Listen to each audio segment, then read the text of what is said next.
You know what? I just don't feel like it.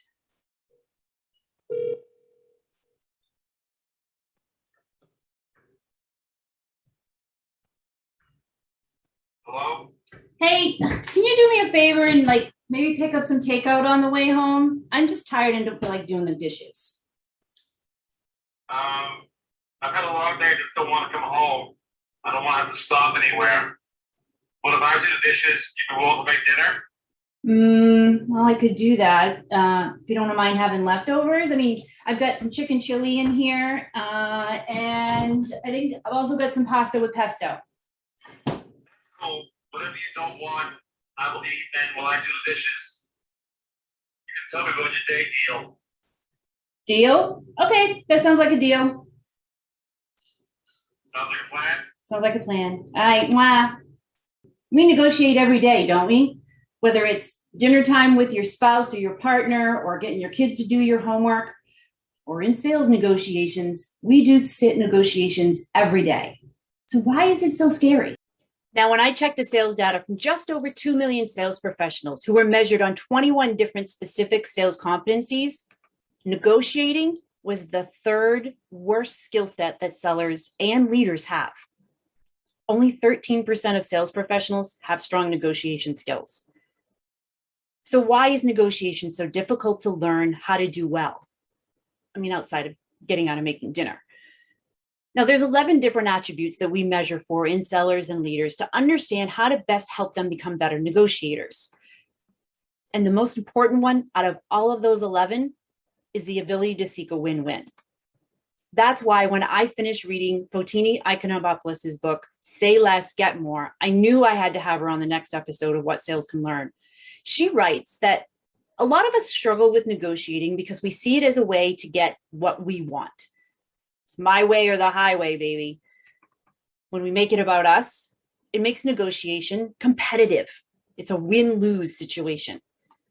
And so that feeds our need for approval and our fear for rejection. And as a result, we feel threatened and our brains go into fight or flight mode. Our reptilian brain, the amygdala, takes over. And then suddenly our emotions are this elephant that's just running rampant with us as a rider trying to just kind of hold on for dear life. But instead, when we look at the win-win, when we go from being competitive to being more collaborative, we're doing what Fotini calls our way of negotiating. So how do we stop the elephant so that we can negotiate with others more collaboratively? The first tip that Fotini shares in her book is to take a pause.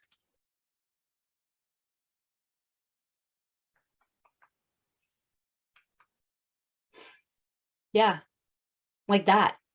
Seems pretty simple, doesn't it? But pausing is actually one of the most hardest things to do, especially when our emotions are up and the blood is pumping. Yet when we do pause, when we slow down our breathing and our heart rate, it signals to our brain to also slow down. And rather than reacting, we're able to be present with our emotions, which is exactly what helps us to get past them. Now, one of the things that Fotini shares in her book is that when we pause, it gives us a few moments to consider some quick questions like, how much time does this conversation need to be? And how much do I really know about what's going on? And how well do I know this person? How willing is that person to get creative with me? Now, when I say negotiating in sales, what's the first thing that you think of? It's the price, right? The money piece. It's the most common one that we hear. But Frank Belzer, a sales mentor, once shared with me that there are other ways for customers and clients to pay you. There are other forms of payment or value that you can exchange with clients in addition to the money piece that could become terms for negotiation. Things like how the terms are actually done, how you actually get paid, or how the execution is going to work, or the timeline that happens in, or even referrals and introductions to others for more new business later on. Now, look, we're getting into Q4, which for a lot of us means it's not just the holiday season, it's the negotiation season. And the more complex those negotiations get, the harder it's going to be for us to know what to share, especially when we're the buyers. See, Fotini writes that when buyers share preferences and priorities, it's pretty safe for them to do that. But when it comes to sharing the weight of importance of those things, that information to be shared is going to require some trust. And that buyer, if they don't trust you, isn't going to share that information because they're afraid that they're going to use it to take advantage of them. So if I share my budget, will they just jack up the price to meet that level if it wasn't that before? That's what they're thinking. So join us live for the next episode of What Sales Can Learn on October 12th at noon Eastern Time so that you can learn from Fotini how to navigate this complexity of negotiation and bring your questions about how to be a better negotiator. We're going to talk about the difference between our actual and our perceived power in negotiating, how to deal with the anxiety that comes up from it and increase our confidence, and how to plan and practice to be a better negotiator using research that's right out of Harvard.